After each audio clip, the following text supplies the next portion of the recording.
Everybody watched her dance.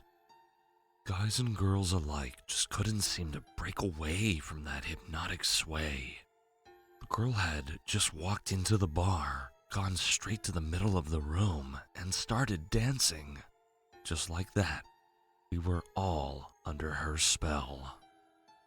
Had I known then what I know now, I would have turned and run as far and as fast as I could. I would have tried to, anyway. It's hard to describe, but just one look at that girl was enough to ensnare you. She was perfect. Waist-length red hair, milky skin, and eyes that burned into your soul. The first guy plucked up the courage to try his luck. He was without doubt the best-looking man in the room. He knew it too. He walked over to her and opened his mouth to say something. She put a finger to his lips before any words could escape them, smiled and shook her head. Something about the way she turned him down hit me like a mace to the stomach. It was without doubt the most brutal thing I'd seen. She didn't insult him, didn't laugh in his face, or throw a drink over him.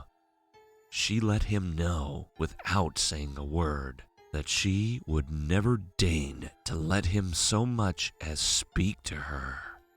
Other men and women approached over the course of the evening. Every one of them left dejected. They were lucky. I never thought I'd stand a chance. After seeing the people she'd already turned away, what hope did a chubby, short, 19-year-old geek have? Better to preserve what dignity I had and sip my drink alone. When she pointed at me and beckoned me to join her, I felt as though I were in a dream. I have to admit that, despite being sat in the corner of the room, I actually looked behind me to see if she was looking at somebody else. Nope, she wanted me. I froze. There wasn't enough alcohol in the world to give me the courage to dance with her. She laughed and danced her way over to me. A moment later, she took my head in her hands and kissed me full on the lips. That kiss, it was like nothing I'd ever experienced. Better than sex, it sent hellfire coursing through my brain and set every nerve ending ablaze. Every forbidden, perverted thought I'd ever had came rushing through my consciousness. I felt proud to be an animal, a creature whose instincts compelled it to lust and violence. Nothing was beyond me. I could do whatever I wanted to whoever I wanted. Then, it was over. Humanity came flooding back. The reality of social norms, ethics, and morality reasserted themselves, and I remembered who I was. I was a chubby, short, 19-year-old geek who had no business thinking and feeling the way I had. That wasn't who I was. You bet it was who I wanted to be, though. Deep down, in that place where sense gives way to desire, that was what I wanted. I think she could sense that. I think that's why she picked me. "It's a rush, isn't it?" she said. "Getting a taste of the beast within is always a rush." I stammered something incomprehensible. My head was still reeling from the kiss. She smiled, and I, like a rat, staring into the eyes of a viper. "Give me your number." Sure," I managed. "Do you want me to text it to you? Do you have your phone with you? I could write it down if you prefer. Do you have a pen?" She held up a hand before I could continue rambling. "Just tell me your phone number. I have an excellent memory." I did as I was told. "I'll see you again soon." With that, she left. I spent the next 3 days in agony. I couldn't get that kiss out of my mind. The way I felt left me ashamed and aroused in equal measure. I spent every waking moment replaying the scenario in my head, trying to get another taste of how it had awakened some primal creature within me. Every night, I dreamt of that girl. She had my number but hadn't given me hers. Looking back on it, it's amazing just how much power that gives you over a person. Would she call back? Would I ever see her again? Was it all just a cruel prank? When she finally did call, my phone did not display her number. I recognized her voice instantly, though. Her words were like poison dripping into honey. "Meet me at the bank in an hour." Click. I didn't even have time to ask which bank she meant. The powerlessness of my situation began to dawn on me. I couldn't just refuse to go. I might never have the chance for another kiss. She had me well and truly dangling on her hook. In the end, I set off for the closest bank to my house. Sure enough, she appeared exactly 1 hour after she'd hung up the phone. I realize how this sounds now that I'm writing it down. I'm sure some of you are thinking, "Fuck that, I'd run." That's exactly what I should have done. I couldn't do it though. All it took was one kiss to make me an addict. "Hi," I said as she approached. "I've been thinking about you a lot. I wondered if maybe you'd want to get a coffee or something?" "I don't drink coffee," she said. "Oh, okay. Maybe a bite to eat." Then she said, "No thanks. How much do you have in savings?" I blinked. "Not much. A couple of £100. "Perfect. You can make an ATM withdrawal. Not as many questions that way." "You want my savings?" I said it half as a question, half as a statement. I couldn't quite believe what I was hearing. "That depends. Do you want another kiss?" I shook my head. Enough was enough. This was some kind of scam, and I wasn't going to be a victim anymore. All I had to do was turn around and walk away. I didn't need another kiss. As soon as the thought entered my head, my body rebelled. My skin itched, and my palms started to sweat. I gritted my teeth against a sudden rush of pain in my stomach. Money wasn't everything. Another kiss was worth it. I withdrew the cash. "Good dog," she said. She leaned in and kissed me. It wasn't as good as the first time. The first time, I'd never experienced anything so intensely pleasurable. Even so, the feeling of power and virility I'd been trying in vain to remember flooded me once more. All those dark little thoughts and urges resurfaced, and I knew there was nothing bad or wrong about them. Humans are animals. Animals fight and fuck. Animals rape and kill. The sensation receded, leaving me feeling confused, guilty, and turned on. I opened my eyes. She was gone. "You know you can tell me anything, don't you?" my mom said. Since Dad passed away, Mom had been trying to be extra motherly to me and my sister. Full-cooked breakfasts, family board game nights, the works. She looked at me with deep and genuine concern. I'm fine," I lied. "Just a flu or something." It had been 3 weeks since my last kiss. Nothing else mattered. Not food, not sleep, not even family. My whole body ached with the need for another kiss. My skin crawled as though insects were burrowing beneath it. Every time I drifted into unconsciousness, my dreams were full of monsters and suffering. I rolled over in bed. I didn't want to look at my mom. I couldn't face her. I love you, Jason. I didn't reply. My bedroom door shut and my mom's footsteps faded away. I heard a faint sob. I screwed my eyes shut and tried not to think about my last kiss. It was impossible. I may as well have tried not to breathe. It's drugs, isn't it? My sister said. I hadn't heard her come in. No, Alex, it's not drugs. Bullshit, she said. I sighed, rolled over, and looked her straight in the eye. It's not drugs. Right, okay then. Let's pretend I believe you. If it's not drugs, what is it? It sure as hell isn't flu.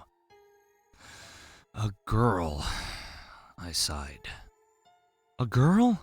Jason, you're a mess. You don't eat. You don't talk. You just stay in your room and lie on your bed. I get that love can be rough, but come on. I don't love her. What?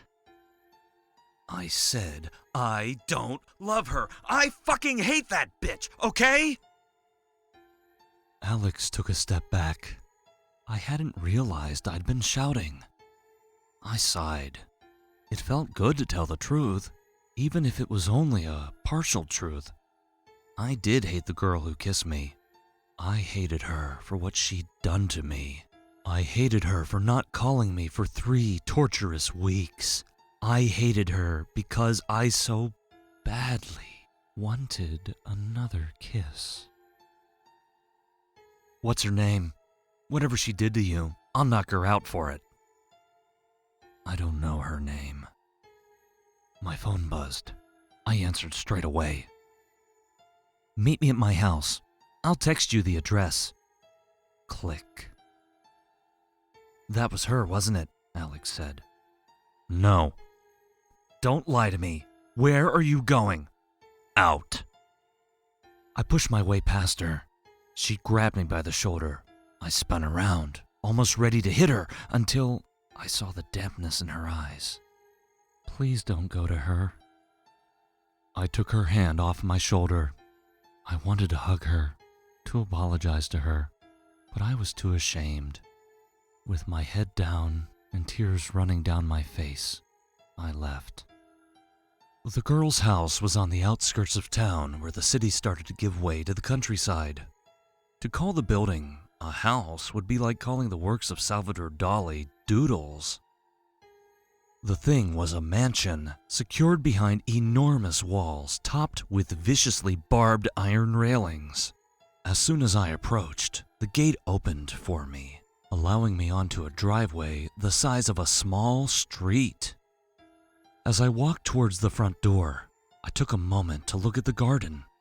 I didn't recognize most of the flowers, but I knew foxgloves and nightshades when I saw them. Beautiful, deadly flowers. Here and there, the garden was studded with marble sculptures. Each one depicted a naked person in agony. There were men impaled on spikes or being set on by slavering wolves. Women wept as their bodies were engulfed in sculpted flame. She stepped out of the front door, her face split by a cruel sneer. I want you to give me a present, she said in a sing-song voice. Her hands were held behind her back. What do you want? I asked. I'd intended it to come out as a hiss. I wanted to show her I still had some power over myself. Instead, the words came out as a whimper. Nails. Nails? I repeated. My thoughts turned to the marble sculptures and the tortures a little bit of sharp metal could inflict. What do you want nails for? I want your nails. Oh, okay. I was suddenly relieved. Whatever. Do you have any scissors? She laughed and shook her head. From behind her back, she produced a pair of pliers. No, I whispered. Yes! Not like that, please. Not like that. She pouted and held the pliers out to me. No nails, no kiss. I swallowed back a sob. I could already feel my heart beating out a manic drum roll. The thought of what I had to do knocked me sick. The thought of not getting another kiss was like having red-hot needles pushed into every pore. I took the pliers. For a long while, I stood there just looking at my hands. My consciousness seemed to be coming from somewhere else, as though I was watching my own body from another plane of existence.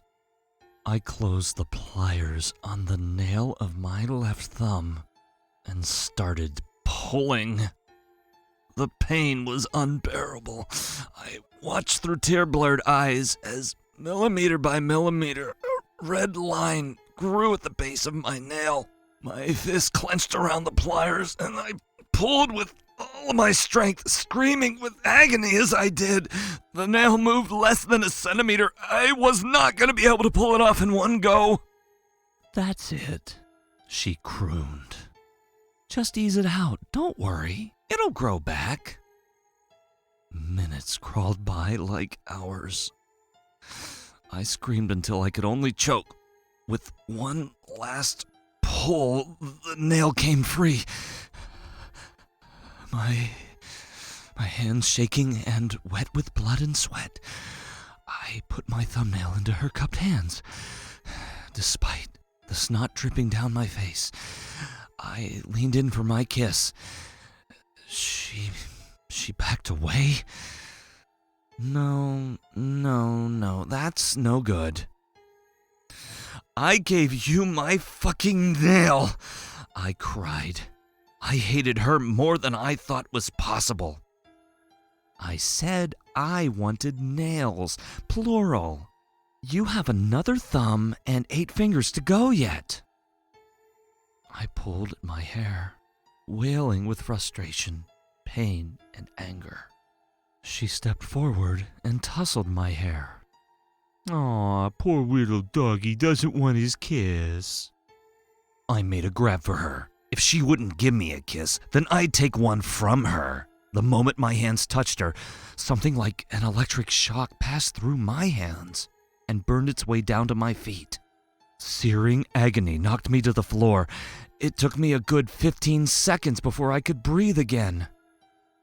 "Just for that," she hissed, "I'll have your toenails as well." 3 months passed with no call. My last kiss had barely been enough to take the edge off the pain. As you might expect, my mother and sister were horrified when they found out what I'd done to my fingers and toes. They phoned the police straight away. I told the officers what I could. The description I gave could have matched any number of women. My phone had no sign of any strangers calling or texting. The address I told them about revealed nothing but empty fields. None of that came as a surprise to me. I was pretty sure I'd gone way beyond the point where I could be shocked. Whoever the girl who kissed me was, I was certain she wasn't truly human. My drug test came back negative, eliminating my family's theory that I'd started taking heroin or something. With the negative drug tests, the police quickly lost interest. They saw no reason to suspect I was being abused by my family and passed me over to the care of a psychiatrist. Telling the truth didn't make me feel any better, especially since nobody believed me. My sister figured I'd been rejected by a girl and had a breakdown.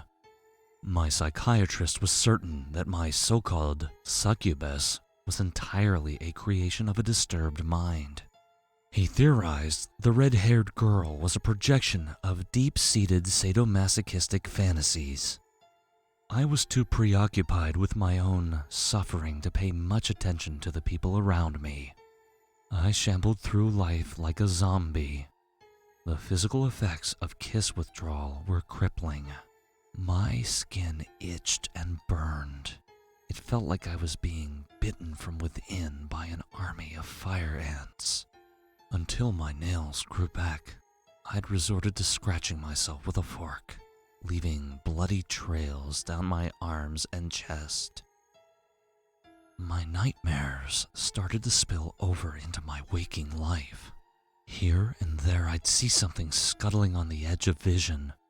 Shadowy figures loomed over my bed, reaching out with taloned hands to torment me. I saw maggots in my food and centipedes in my drink. Life had become hell on earth. Then, she came back. The knocking woke me in the middle of the night. Somebody was pounding on the front door with the force of a battering ram. "Mom, the door," I said, still drowsy from my fitful sleep. Bang, bang, bang. "Mom, Alex, could you see who's there, please?" Bang, bang, bang. I swore and stumbled out of bed. I didn't hear any movement from my family, so I slipped on some clothes and went downstairs. I opened the door just as another set of knocks strong enough to crack the wood, started. A huge man in a suit stood in the doorway. He had the look of a bouncer or archetypal hired goon. "She wants to see you," he said in a voice too gentle for his appearance. I said nothing and looked past him. A black limousine was parked in front of my house, its windows tinted to stop anybody looking inside. I took a step back. "Mom?" I shouted, panic starting to overwhelm me. "Alex?" "She has them," the man said. He sounded sympathetic. "I'm taking you to see them." "How? Where?" I stammered. My mind struggled to put together a logical explanation for how my family could be kidnapped without me noticing. I gave in. Logic did not apply to that demon. "Come on, it's time to go." The man put a hand on my shoulder and led me towards the car. Partway there, when I'd managed to recover my senses a little, I asked him a question that had plagued me almost as much as my addiction. "Who is she?" She's the worst thing that ever happened to me," the man said. He fought back a sob and then squeezed my shoulder in an almost fatherly way. "Just don't make her angry. Whatever you do, don't make her angry." He opened the back door of the limousine and waited for me to get in before heading over to the driver's seat. She was inside, clad in fur and diamonds like some sort of celebrity. She smiled and pushed a glass of wine into my hand. I didn't drink it. "Let's talk business," she said as the limo started to move. "I don't want another kiss. I want my family." "Nobody wants another kiss. Not when they think it through rationally, at least. No, this is about craving. You don't want a kiss, you crave it. Deep down, I think you'd do anything for another kiss." "Where's my family?" "They're safe. Not exactly comfortable, but they haven't come to any harm." I relaxed a little. Some instinct told me that, whatever she was, she couldn't lie. More precisely, whatever she said had to be. "You're a demon, aren't you? You're a succubus." She smirked. "Poor Will Doggy. I'm more than a demon. I'm the mother of demons, consort of the accuser, queen bitch. So, you want my soul?" I felt my mouth go dry as I said the words. It was like waking up to find out that the monster from your nightmare was stood by your bed. "Clever boy. In return, I'll kiss you once a week, every week." After 3 long months of withdrawal, that has to be at least a little tempting, She was right about that. A kiss every week. I'd already been through hell. My soul couldn't be worth much. What was damnation compared with a kiss every week?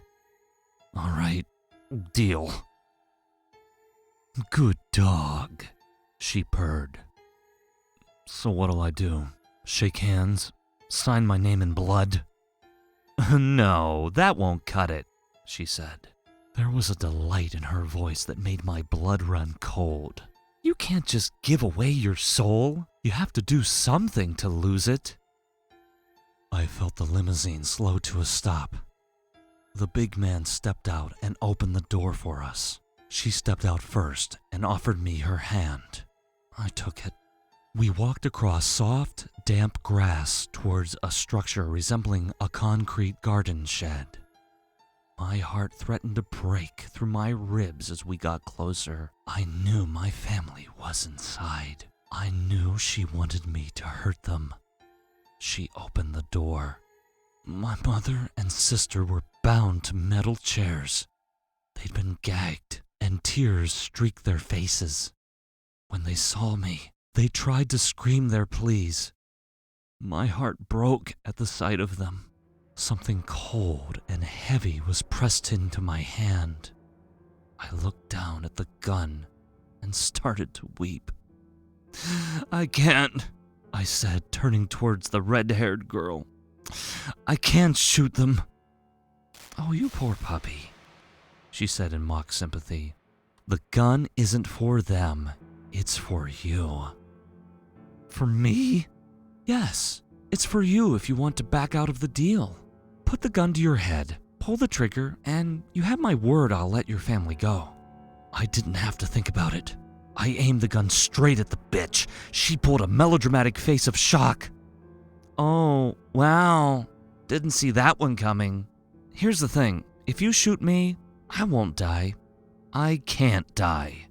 What I can do is make damn sure you do. Your mother and your whore sister spent many a long year just wishing you were dead. I turned the gun away from her and put it to my own head. My hands trembled, and I heard my mother wail. Very noble. Sacrifice yourself to save your family. Better than just walking away and facing life with no more kisses, right? She put a certain emphasis on the word kisses, and the effect was instantaneous. My mind turned straight to the thought of that first kiss. I couldn't shake the memory of how good it was. She cocked her head and sneered. She knew she'd got me. Mind you, a kiss a week. Now that could be heaven on earth. It'd be cruel of your family to stand in the way of your happiness, wouldn't it? I sobbed with frustration and shame as I turned the gun towards my mother. I couldn't look her in the eyes. I tried to ignore her muffled screams as I pulled the trigger. The shot echoed across the countryside. I'd missed. The red-haired girl held my wrist, pointing the gun a foot above my mother's head. I stared at her in confusion.